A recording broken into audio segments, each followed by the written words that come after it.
Good evening. Good evening. How you all doing? Awesome. Good. I want to move this over here so there's not much feedback.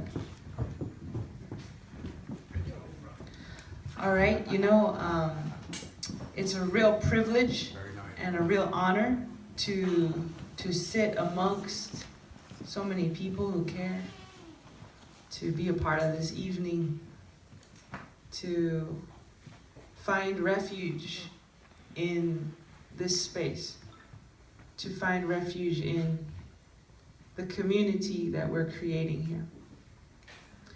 And it's my true honor to do my best to pray with all of you for a better world for future generations. I'm going to do some poetry, hip-hop, music later in the evening. But for now, I was asked to give you an update on what's going on at Standing Rock. So there's quite a bit going on at Standing Rock. The camp is bigger than it's ever been. There's roughly 5,000 people there right now. Yeah, you can clap for that.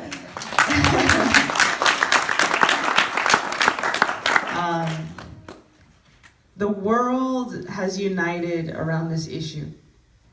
Things have united that have never been united.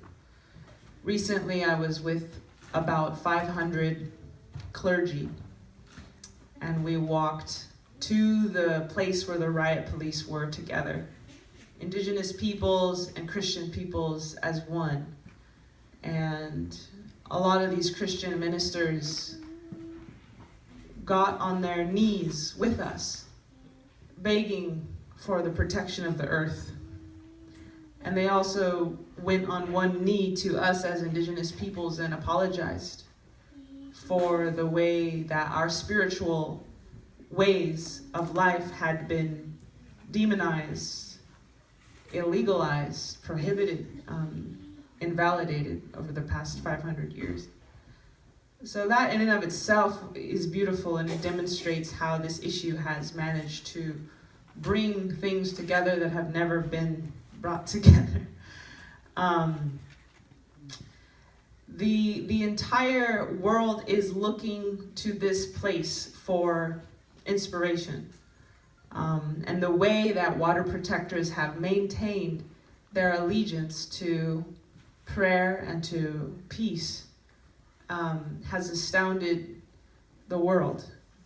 And we have shown through our actions that we can change the world through the quietness of a prayer so much more effectively than we can change the world with brute force, which is what we've been told is the only way to have influence. And so the quietness of our prayers, the strength of our songs, the courage in our hearts to chain ourselves to bulldozers, to chain ourselves to the pipeline itself, to stand before heavily armed, essentially militias that protect corporate interests instead of the very real human need for clean drinking water.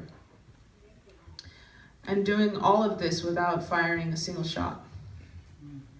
And doing all of this with profound love in our hearts for the pipeline workers, for the bankers, for the military police that have been deployed on us. It's a profound movement. And it speaks to the power of prayer. And it speaks to the power of peace. So, no doubt, it's a very incredible movement. Some of you may be asking, where does this issue stand today? What is going on? Maybe some of you already know. It's kind of hard to get updates and accurate information sometimes, but from what I understand, well, first of all, I should say that today in Chicago, there was a rally where several thousand people showed up. So that was a big news event today.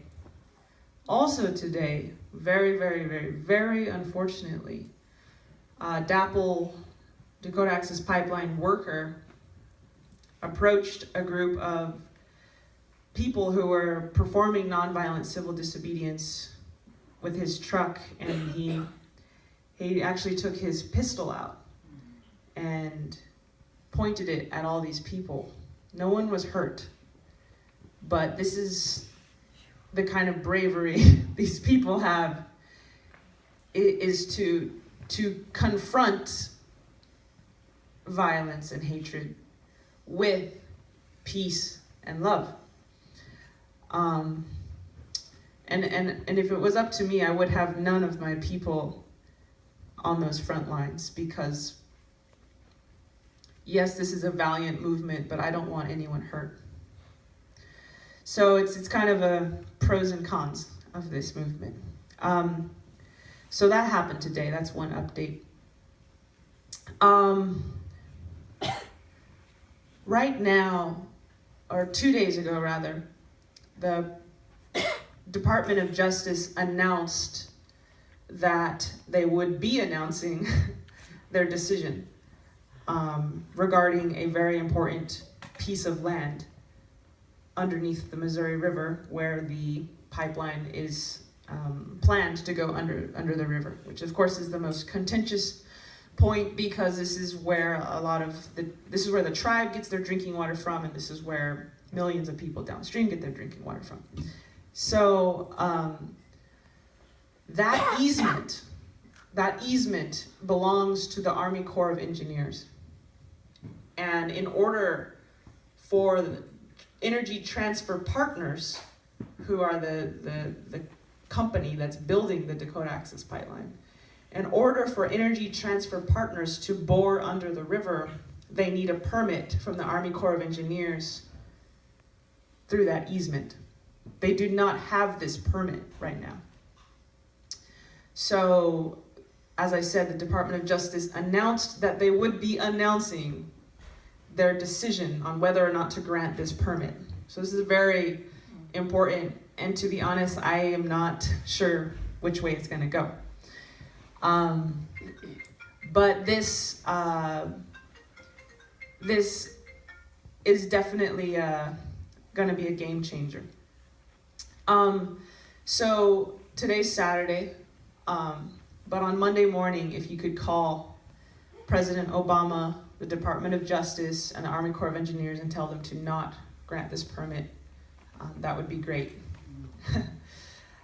We have a lot of people working on that right now. We call them phone warriors. So anyways, that's sort of the update on the issue as it stands.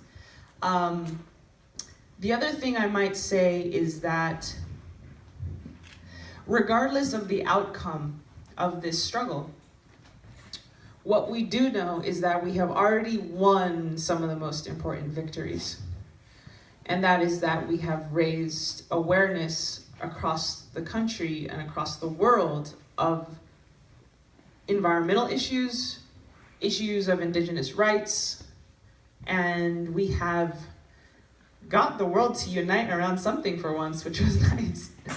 And so perhaps the most important victory is that we have maintained our prayer and our peace and our compassion throughout this process.